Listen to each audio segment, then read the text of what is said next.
नमस्कार, शिल्पा की आवाज चैनल में आपका स्वागत है। हमारी आज की कहानी है अब बुढ़ापा बोझ नहीं। अस्पताल के बिस्तर पर लेटी हुई जमुना देवी जी दाएं बाएं करवटें लेती जा रही थी। दिन भर इतने लोगों के बीच रहते हुए भी वो अकेलापन महसूस करती थी। उनसे बात करने वाला भी उनके पास कोई नहीं था। इस तरह समय काटना उन्हें बड़ा मुश्किल लगता था। कभी बेचैन होने लगती तो उठकर पास में रखी रामायण पढ़ने लगती, लेकिन वो भी आखिर कितनी देर पढ़ती। आधा घंटा रामायण पढ़कर वापस रखती, फिर वापस बिस्तर पर लेट गई। लेटे लेटे एक ही ख्याल मन को सताता रहता कि बीमार व्यक्ति तो अस्पताल जाता है, उसकी मजबूरी होती है ऐसे माहौल में रहना, लेकिन प्रभु की कृपा से मुझे तो कोई बीमारी नहीं है। फिर भी देखो फूटी किस्मत कि अस्पताल में रहने पर मजबूर हूँ। चलिए आपको बताते हैं कि आखिर स्वस्थ होते हुए भी जमुना देवी जी अस्पताल में रहने को मजबूर क्यों थी। दरअसल कुछ समय पहले तक जमुना देवी जी अपने पति के साथ गांव में ही रहा करती थी, परंतु 6 महीने पहले ही उनके पति का देहांत हो गया था। पति के देहांत के बाद वो नितांत अकेली हो गई थी, जिस कारण उनका बेटा उन्हें अपने साथ अपने घर ले आया। हालांकि उनकी बहू का उन्हें अपने साथ रखने को बिल्कुल भी दिल नहीं था, परंतु गांव वालों और रिश्तेदारों द्वारा दबाव दिए जाने पर बेटे को उन्हें अपने साथ शहर लेकर आना पड़ा। जमुना देवी जी का बेटा कमल एक बहुत बड़ा डॉक्टर था, इसलिए बड़े बड़े लोगों में उसका उठना बैठना था। उसके ससुराल वाले भी ऊंचे घराने के थे, लेकिन जमुना जी ठहरी एक साधारण ग्रामीण महिला जो इन सब दिखावों से बहुत दूर थी। जमुना देवी जी की एक आंख नकली थी, जिस कारण उनकी बहू और पोते को वो कुरूप लगती थी। एक दिन हुआ यूं कि जमुना जी का पोता उनके पास आया और कहने लगा, दादी आप यहाँ सोफे पर मत बैठो, अंदर अपने कमरे में जाओ, मेरे कुछ दोस्त घर पर आने वाले हैं। पोते ने बड़े रूखे स्वर में कहा तो जमुना जी बड़े प्यार से बोली, अरे बेटा मैं तो थोड़ी सी जगह पर बैठी हूँ, तेरे दोस्तों के बैठने के लिए यहाँ बहुत सी जगह है। नहीं, आप उनके सामने नहीं बैठेंगी, मेरे दोस्त मुझे चिढ़ाते हैं, मुझे बेइज्जती महसूस होती है। उनका पोता चिल्लाने लगा तो अंदर से बहू ईशा की आवाज आई, क्या हुआ बेटा, क्यों गुस्से से चिल्ला रहे हो? मम्मी देखो ना, दादी हमेशा यहाँ सोफे पर बैठी रहती हैं। घर पर मेरे दोस्त आने वाले हैं, लेकिन दादी अपने कमरे में जाती ही नहीं। उसी समय गुस्से से तिलमिलाती हुई उनकी बहू ईशा बाहर निकली और बोली, माँ जी आप अपने कमरे में क्यों नहीं जाती? बिना मतलब हमारी बेइज्जती करवाती हो, जरा हमारे स्टैंडर्ड का भी ख्याल किया करो। बेचारी जमुना जी चुप करके अपने कमरे के एक कोने में जाकर बैठ गई। दरअसल उन्हें अपने कमरे में अकेलापन महसूस होता था। दीवारों को देखते देखते कब तक अपना समय काटती, इसलिए बाहर सोफे पर आकर बैठ जाती थी, ये सोचकर कि ज्यादा कुछ नहीं तो कम से कम बच्चों के चेहरे तो देखने को मिल जाएंगे। लेकिन बहू और पोते को वो फूटी आंख नहीं सुहाती थी।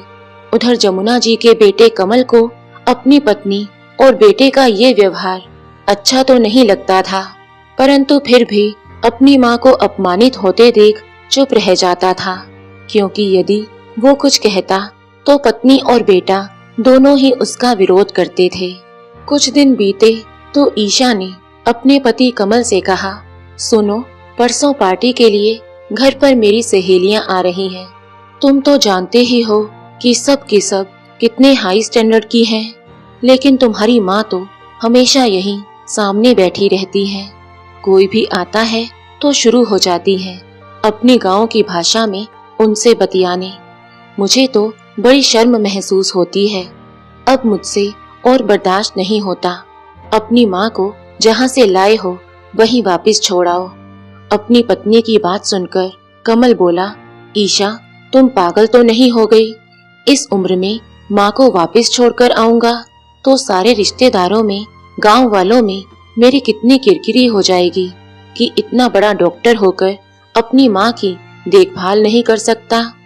लेकिन ईशा तो जिद ठान कर बैठ गई और अपने पति को साफ शब्दों में कह दिया कि या तो अपनी माँ को गांव में छोड़कर आओ, नहीं तो किसी वृद्धाश्रम में छोड़ दो, क्योंकि अब वो उन्हें अपने घर में हरगिज नहीं रहने देगी। इस समस्या का डॉक्टर बेटे ने एक नायाब हल निकाला, जिससे सांप भी मर जाए और लाठी भी न टूटे। अगले ही दिन उसने अपनी माँ को सामान सहित अपने अस्पताल में शिफ्ट करवा दिया और जमुना देवी जी अपने बेटे के अस्पताल में एक प्राइवेट वार्ड में पहुंच गई, या यूं कहो कि पहुंचा दी गई, क्योंकि वो भी तो अपने बेटे बहू के लिए एक सामान की तरह थी, जिसके सुख दुख और इच्छाएं किसी के लिए मायने नहीं रखते थे। समय समय पर वार्ड बॉय आकर उन्हें खाना दे जाता था, तो उसी के साथ ही थोड़ी देर हालचाल बांट लेती थी।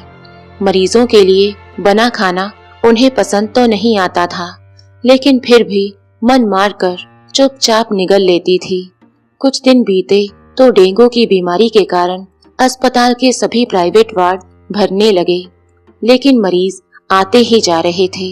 इसका भुगतान भी जमुना जी को करना पड़ा। 5,000 रुपए प्रतिदिन का प्राइवेट वार्ड भी माँ की ममता पर भारी पड़ने लगा और डॉक्टर बेटे ने जमुना जी का बिस्तर जनरल वार्ड में लगवा दिया। जमुना देवी जी इधर उधर जहाँ भी नजर दौड़ाती तो चारों ओर मरीज ही मरीज नजर आते। मरीजों के बीच रहकर अब वो खुद को भी बीमार महसूस करने लगी थी, लेकिन इतना ही काफी नहीं था। जब जनरल वार्ड भी भरने लगे तो जमुना जी अस्पताल के हॉल में बिठा दी गई। हॉल में बैठे हुए बेचारी बूढ़ी माँ मन ही मन उस दिन को कोस रही थी जिस दिन वो अपना घर छोड़कर बेटे के साथ शहर आने को तैयार हो गई थी। बैठे बैठे वो पुराने दिनों की यादों में खो गई। जब से जमुना देवी अपने ससुराल में आई थी, उनके हिस्से केवल और केवल गरीबी ही आई थी। उनके पति खेतों में मजदूरी करते थे, जिससे कुछ खास कमाई नहीं होती थी, लेकिन हिम्मत ना हारते हुए जमुना देवी जी ने पति के साथ लोगों के खेतों में काम किया। शादी के 1 साल के बाद जब बेटा कमल पैदा हुआ तो बेटी दामाद की गरीबी को देखते हुए जमुना देवी के माता पिता ने उन्हें एक गाय उपहार में दी थी, ताकि माँ और बच्चे को दूध की कोई कमी ना हो। जमुना देवी जी कुछ दूध अपने बेटे के लिए रखकर बाकी का दूध आस पड़ोस में बेच देती थी, जिससे थोड़े पैसे मिल जाते। बेटा बड़ा होने के साथ खर्च बढ़ने लगे तो उन्होंने बिना किसी झिझक के लोगों के घरों में बर्तन साफ किए, झाड़ू पोछा किया। उसे अच्छा जीवन देने के लिए माँ बाप दोनों ने दिन रात एक कर दिया। उनका बेटा कमल पढ़ाई में शुरू से ही होशियार था, जिस कारण उसे स्कॉलरशिप भी मिलने लगी। अपनी होशियारी और माँ बाप की मेहनत के बलबूते उसने डॉक्टरी की पढ़ाई पूरी की। पुरानी यादों में खोई जमुना जी सोचने लगी कि इसी बेटे के खातिर मैंने जीवन भर मेहनत मजदूरी की। वो एक बार प्यार से माँ कहकर पुकारता तो हृदय में ममत्व और वात्सल्य का ज्वार उमड़ आता था। संसार के सारे सुख उसकी झोली में डाल देना चाहती थी मैं। और आज जब वही बेटा डॉक्टर बन बैठा तो अपनी बूढ़ी माँ भी उसे बोझ लग रही है। धिक्कार है। जमुना जी की आत्मा चीख उठी। उनकी सहन शक्ति ने जवाब दे दिया।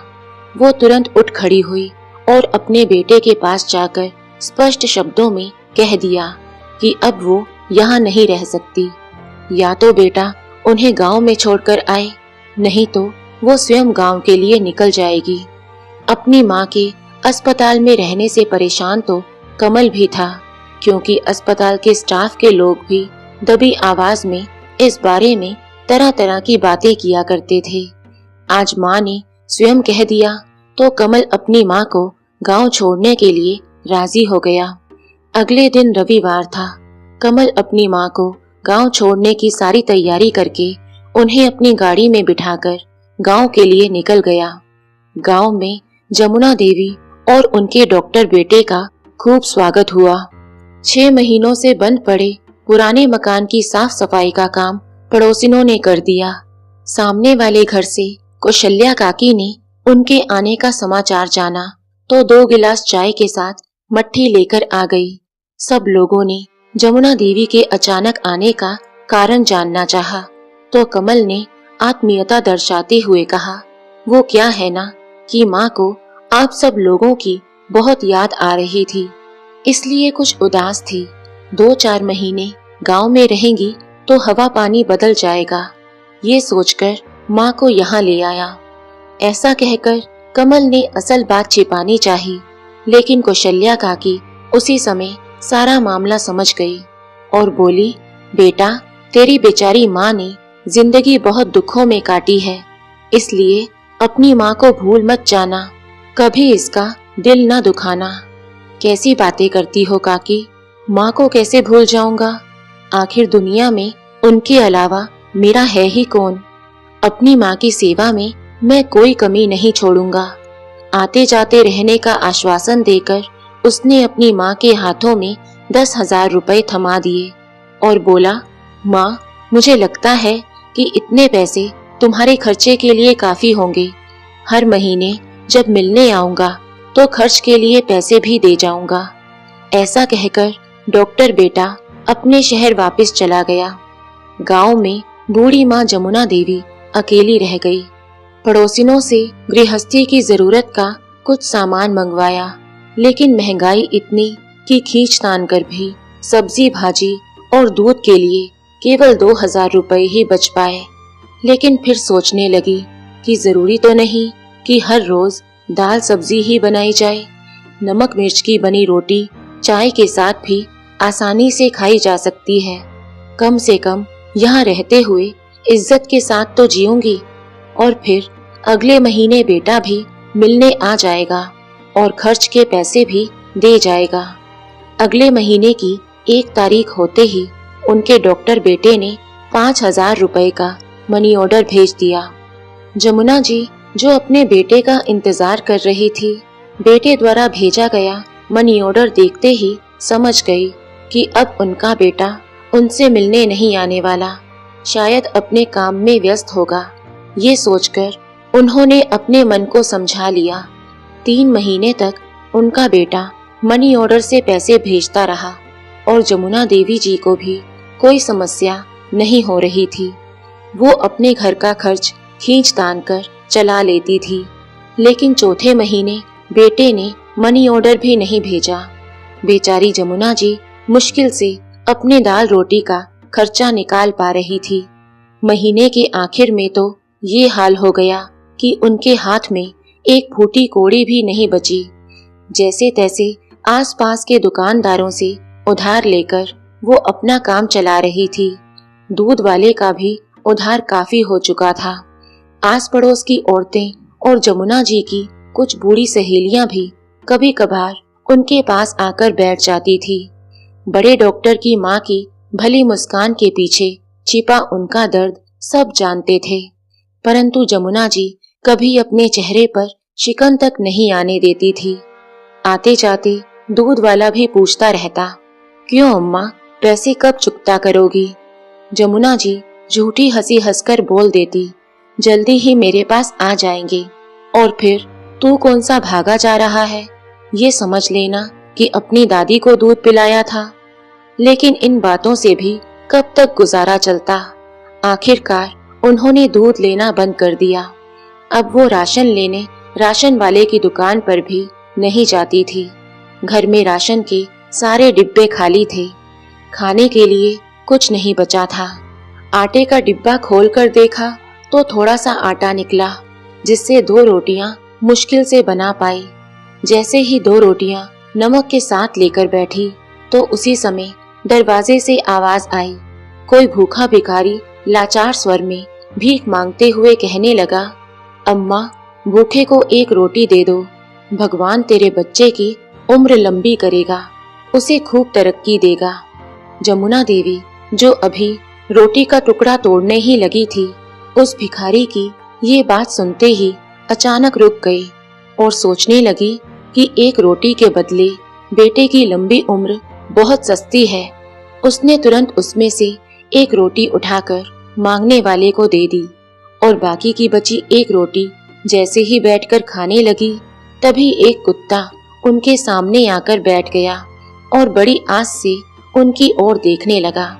बची एक रोटी में से भी आधी रोटी जमुना जी ने उस कुत्ते के सामने डाल दी और स्वयं आधी रोटी पानी के साथ खाकर संतुष्टि प्राप्त करके बैठ गई।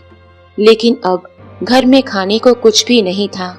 एक बार तो सोचा कि पास के दुकानदारों से उधार लेकर काम चला लूं, लेकिन अगले ही पल विचार आया, दुकानदार एक दिन सामान उधार देंगे या 2 दिन देंगे, आखिर वो भी तो पैसा मांगेंगे ही। और फिर पिछला उधार भी कहाँ लौटाया था जमुना देवी ने। भूख की यातनाएं झेलते हुए बेचारी जमुना देवी खाली पेट अपने चारपाई पर पड़ी थी। कई बार सोचती कि किसी के घर में बर्तन मांजने का काम उठा ले या फिर लोगों के घरों में झाड़ू पोछा करना शुरू कर दे, कुछ पैसे तो बन ही जाएंगे। लेकिन फिर बड़े डॉक्टर की मां होने की मर्यादा उसके आड़े आ जाती। यही सोचकर पानी पीकर भूख मिटाने की कोशिश करती और चुपचाप बैठ जाती। रात हुई तो खाली पेट ही सो गई, लेकिन उम्मीद अब भी बनी हुई थी कि बेटा पैसे जरूर भेजेगा। अगले दिन सुबह जल्दी उठ गई। पेट में मरोड़ पड़ रहे थे। जमुना देवी जी की भूख बढ़ती जा रही थी। सब्र कर पाना भी कठिन था। खाली पेट बेचारी जमुना जी बार बार मनी ऑर्डर के इंतजार में बाहर निकलकर अपनी गली को निहारने लगती, लेकिन गली तो दूर तक सुनसान पड़ी थी। फिर वापस आकर चारपाई पर बैठ गई। तभी अचानक बाहर से कुछ आवाज आई तो जमुना जी बाहर की ओर दौड़ी। देखा तो गायों के लिए खाने का सामान इकट्ठा करने वाली गौशाला की गाड़ी आई थी। गली की सारी औरतें बाहर निकलकर अपने घर में बची रूखी सूखी रोटियां उस गाड़ी में डाल रही थी। जमुना जी बेचारी निढाल होकर अपने घर के गेट के बाहर घुटनों के बल बैठ गई। वो एक पल गाड़ी में डाली जाने वाली रोटियों को देखती तो दूसरे पल डाकिये के इंतजार में गली को निहारने लगती। आंसुओं का सैलाब आंखों से बाहर निकलने को उतारू था, परंतु आंखें गौशाला की गाड़ी में रखी रोटियों पर थी। जब सब औरतें गाड़ी में रोटियां डालकर चली गई तो जमुना जी भूख से विवश होकर झिझकते हुए गाड़ी की तरफ बढ़ी। यहाँ वहाँ देखा तो कोई नहीं था। जमुना जी ने झट से गाड़ी में हाथ डाला। जितनी भी रोटियां हाथ में आई उन्हें अपने साड़ी के पल्लू में छिपाकर तुरंत घर लौट आई और एक गहरी सांस लेकर अपनी चारपाई पर बैठ गई। फिर अपने भाग्य पर फूट फूट कर रोने लगी। साड़ी के पल्लू में से रूखी सूखी रोटियां निकाली तो रोटियों को देखते ही जमुना जी को उनमें अपने डॉक्टर बेटे की तरक्की नजर आ रही थी। फिर सोचने लगी कि मैंने तो आज तक किसी के साथ कुछ बुरा नहीं किया था, फिर भगवान ने मुझे ऐसी सजा क्यों दी कि आज मैं गायों के हिस्से की रोटी चुराकर खाने को विवश हो गई हूँ। थोड़ी देर में कुत्ता भी उनके पास आकर बैठ गया और रोटियां देखकर पूंछ हिलाने लगा। जमुना जी ने एक रोटी कुत्ते को भी डाल दी, लेकिन गाय के हिस्से की रोटी खाने को उनका मन नहीं मान रहा था, परंतु पेट की भूख जीने भी नहीं दे रही थी। इसलिए अपने आत्मसम्मान को दरकिनार करके वो बेचारी रूखी सूखी रोटियां जैसे तैसे चबाकर पानी के साथ निगल गई। शाम के समय पड़ोसन आकर जमुना जी के पास बैठ गई। उन्हें उदास देखकर पूछने लगी, क्यों री जमुना, तेरा बेटा तो कहता था कि थोड़े दिनों में मिलने आएगा, लेकिन वो तो ऐसा गया कि तुझे देखने भर को भी नहीं आया। उसी समय जमुना जी के चेहरे पर घोर उदासी और निराशा के भाव छा गए। तभी पड़ोसन बोली, मैं समझती हूँ जमुना, जब औलाद ही ऐसी हो तो किसी का क्या जोर। कहने को तो तेरा बेटा डॉक्टर है, लेकिन तुझे 2 वक्त की रोटी भी नहीं खिला सकता, तो ऐसी औलाद किस काम की। तभी पड़ोसन की बात को नकारते हुए जमुना जी बोली, नहीं नहीं, मेरा बेटा ऐसा नहीं है, वो तो मेरा बहुत ध्यान रखता है। कोई ना कोई मजबूरी रही होगी, नहीं तो ऐसा हो ही नहीं सकता कि वो अपनी माँ को भूल जाए। तभी पड़ोसन बोली, अरे जमुना बहन, इतना ही लायक था तेरा बेटा तो तुझे अपने साथ अपने घर क्यों न रख पाया। एक बूढ़ी माँ उस पर इतनी भारी पड़ गई कि उसे बुढ़ापे के वक्त बेसहारा और अकेले छोड़कर चला गया। पड़ोसन की बातों ने जमुना जी के दिल को झकझोर कर रख दिया। सोचने लगी, गांव में जितने भी लड़के हैं, चाहे पढ़े लिखे हैं या अनपढ़, नौकरी करते हो या मेहनत मजदूरी, लेकिन अपने बूढ़े माँ बाप को अपने पास रखे हुए हैं। मेरे डॉक्टर बेटे से तो ये अनपढ़ गवार ही भले। सुख दुख में पूरा परिवार एक साथ तो है। फिर सोचने लगी कि शायद मेरी ही किस्मत में खोट होगा।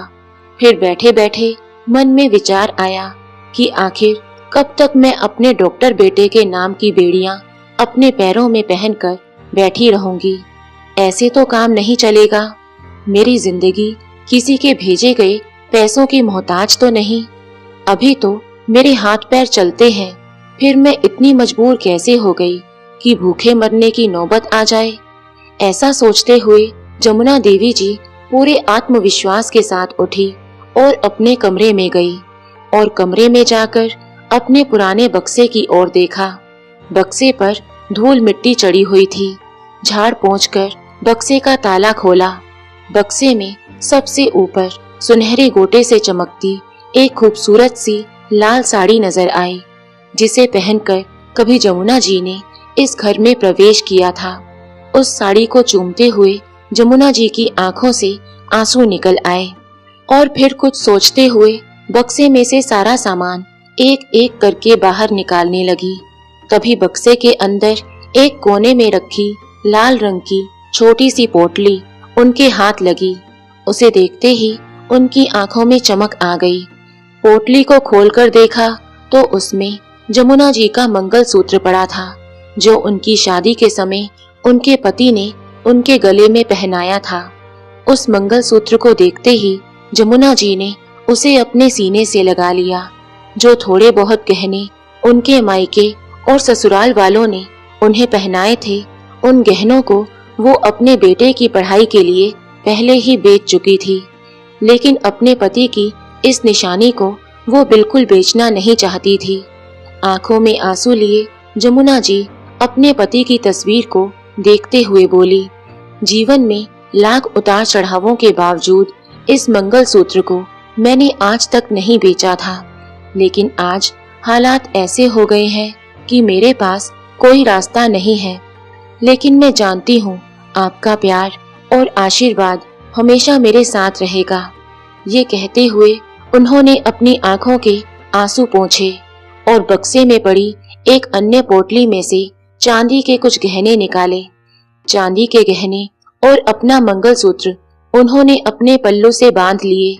तुरंत घर को ताला लगाकर सुनार की दुकान पर पहुंच गई और जाकर सुनार को अपने गहने दिखाए और बड़ी आस से सुनार से पूछने लगी कि भाई, इन गहनों का क्या दाम लगाओगे। मंगलसूत्र को बड़ी बारीकी से देखते हुए सुनार बोला, मंगलसूत्र का वजन तो अच्छा खासा है, लेकिन चांदी के गहनों का कुछ खास पैसा नहीं दे पाऊंगा। फिर भी जोड़ घटा करके 50,000 रुपए उनके हाथ में थमा दिए। पैसा हाथ में लेते ही जमुना जी के दिल को एक राहत मिली। उन्होंने गहरी सांस ली और अपने घर पहुंची। कुछ राशन का सामान खरीद कर ले आई। आज बहुत दिनों बाद जमुना जी ने पेट भर कर खाना खाया था। पेट में कुछ भोजन आया तो उनके अंदर दुगनी ऊर्जा आ गई। उन्होंने दिमाग लगाया कि यदि वो गाय या भैंस खरीद ले तो उनका दूध निकाल कर बेचने से अच्छे खासे पैसे कमाए जा सकते हैं। गाय को पालने का काम तो जमुना देवी जी पहले भी कर चुकी थी। उन्हें चारा खिलाने से लेकर दूध निकालने तक का सारा काम उन्हें अच्छे तरीके से आता था। जमुना जी बिना देरी किए गांव के मुखिया के पास पहुंची, जो गाय भैंसों को खरीदने और बेचने का काम किया करता था, और मुखिया से अच्छी नस्ल की एक गाय खरीदी। घर पहुंचकर उन्होंने गाय के लिए जगह बना दी। थोड़ी ही देर में मुखिया का नौकर पहुंच गया और गाय को जमुना जी के घर में छोड़ गया और कुछ चारा भी छोड़ गया। गाय अच्छा खासा दूध देती थी। रोजाना 15 लीटर दूध उनके घर में होने लगा। अपनी जरूरत के लिए दूध निकालकर बाकी का दूध जमुना देवी जी दूध की डेयरी में बेचने लगी। डेयरी वाले उनसे काफी अच्छे दामों में दूध खरीदने लगे। अब जमुना देवी भी अच्छा खाना पीने लगी और उनके शरीर में ऊर्जा और ताकत भी आ गई। वो गाय की बड़े दिल से सेवा किया करती। हाथ में पैसे आ गए तो आत्मविश्वास भी बढ़ गया। अब उन्होंने एक भैंस भी खरीद ली और अपनी सहायता के लिए एक नौकर भी रख लिया।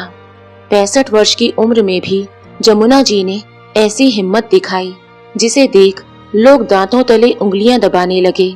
गांव में किसी गरीब की बेटी की शादी होती तो जमुना देवी जी बढ़ चढ़कर उसकी सहायता करती और खूब आशीर्वाद देती। दूध दही का सारा खर्चा भी उठाती। देखते ही देखते जमुना देवी जी की तारीफ पूरे गांव भर में होने लगी। गांव के सभी लोग उनकी इज्जत करने लगे थे। उधर शहर में उनका बेटा कमल तो जैसे अपनी माँ को भुला ही बैठा था। एक दिन दीनानाथ जी कमल के ताऊ जी जो अमेरिका में रहते थे भारत आए तो कमल के घर पहुंच गए। कमल और उसकी पत्नी ने उनका खूब स्वागत किया। बेटा कमल, तुम्हारी माँ कहीं नजर नहीं आ रही, कहाँ है जमुना?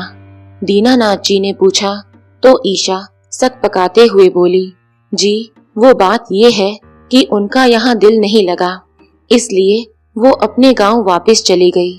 दीनानाथ जी ने देखा कि कमल और उसकी पत्नी ईशा दोनों की नजरें नीचे झुकी हुई थी। दीनानाथ जी की अनुभवी आंखों को सारा माजरा समझते देर ना लगी और बोले, ठीक है, कल हम जमुना से मिलने के लिए गांव चलेंगे। अगले दिन जब सब लोग गांव में पहुंचकर जैसे ही अंदर जाने लगे तो पीछे से कौशल्या काकी की आवाज आई, अरे कमल बेटा, तू आज आया है? अपनी माँ को गांव में छोड़कर ऐसा कौन सा विदेश चला गया था जो दोबारा देखने तक नहीं आया? इतनी बात सुनते ही दीनानाथ जी ने कमल की ओर गहरी नजरों से देखा और सब लोग घर के अंदर चले आए। लेकिन घर में जो कुछ उन्होंने देखा वो उनकी कल्पना से परे था। सामने ही एक गाय और एक भैंस बंधी हुई थी और एक लड़का चुस्ती से दौड़ता हुआ गाय और भैंस की सेवा कर रहा था। इससे पहले कि कमल उस लड़के से कुछ पूछता, जमुना जी गाय का दूध निकालने के लिए बाल्टी लिए बाहर आई। तभी कमल अपनी माँ के पैरों में गिर गया और जोर जोर से रोने लगा। तो दीनानाथ जी बोले, वाह बेटा, तूने तो अपने माँ बाप का नाम रोशन कर दिया। तेरे होते हुए तेरी माँ को ये दिन भी देखने पड़ेंगे, ये तो मैंने सोचा भी नहीं था। तभी जमुना जी बोली, नहीं भाई साहब, कमल का कोई कसूर नहीं है। तो दीनानाथ जी ने कहा, मैं सब जानता हूँ जमुना। फिर ईशा की ओर देखते हुए बोले, क्यों बहू, तुम्हें अपनी सास की कुरूपता पसंद नहीं है ना, जिस कारण तुम्हें किसी से उन्हें मिलाने में शर्म आती है? दीनानाथ जी की ये बात सुनकर ईशा निशब्द रह गई। फिर कमल को देखते हुए दीनानाथ जी बोले, आज मैं तुम्हें एक राज की बात बताता हूँ। ये बात सुनते ही जमुना जी उन्हें कुछ ना बताने का इशारा करने लगी। तो दीनानाथ जी ने कहा, नहीं जमुना, ये बताना जरूरी है। कमल, जब तुम छोटे थे तो तुम्हारी माँ तुम्हारा स्वेटर बनाने के लिए सिलाइयाँ बुन रही थी। तुमने बचपने में अपनी माँ के हाथ से एक सिलाई छीनकर उसकी आंख में दे मारी और तुम्हारी माँ की ये हालत हो गई। ये बात सुनते ही कमल और उसकी पत्नी के पैरों तले जमीन खिसक गई। पश्चाताप से भरा कमल अपनी माँ के पैरों से लिपट गया और जोर जोर से रोते हुए बोलने लगा, मुझे माफ कर दो माँ। जमुना देवी ने अपने बेटे को पुचकारते हुए उठाया और उसे अपने सीने से लगा लिया। उनके बहू और पोते ने भी उनके पैरों में गिरकर उनसे माफी मांगी और कहा कि आज से आप हमारे साथ रहेंगी, आपको ये सब काम करने की कोई जरूरत नहीं है। जमुना जी के ममता भरे हृदय ने सबको माफ तो कर दिया, लेकिन अपने बेटे बहू के साथ जाने से साफ मना कर दिया। कमल ने भरे गले से बार बार माँ को अपने साथ चलने की प्रार्थना की, लेकिन जमुना जी बोली, नहीं बेटा, अब तुम्हारे साथ शहर वापस जाने का तो सवाल ही पैदा नहीं होता। मालिक की दया से अब मैं आत्मनिर्भर हूँ और अपनी इस जिंदगी में बहुत खुश हूँ। और सबसे बड़ी बात तो ये है कि यहाँ मैं इज्जत से जी पा रही हूँ। माँ से मिलकर जब बेटा बहू अपने घर वापस जाने लगे तो बेटे ने अपनी माँ को कुछ पैसे देने चाहे। जैसे ही उसने पैसे अपनी माँ की ओर बढ़ाए तो जमुना जी को उनमें वही रूखी सूखी रोटियां नजर आने लगी जिन्हें खाकर उन्होंने अपनी लाचारी के दिन काटे थे, और उनका हृदय अंदर तक कांप उठा। फिर भरे गले से बोली, मुझे इन पैसों की कोई जरूरत नहीं है बेटा, अपने पास रखो, तुम्हारे काम आएंगे। बस मेरी एक बात याद रखना, ना तो इंसान को सफलता मिलने पर घमंड में चूर होना चाहिए और ना ही कभी विपरीत परिस्थितियों में हार माननी चाहिए। तो दोस्तों, आपको ये कहानी कैसी लगी? लाइक और कमेंट करके जरूर बताएं और चैनल को सब्सक्राइब करना बिल्कुल ना भूलें। मिलते हैं एक नई कहानी के साथ।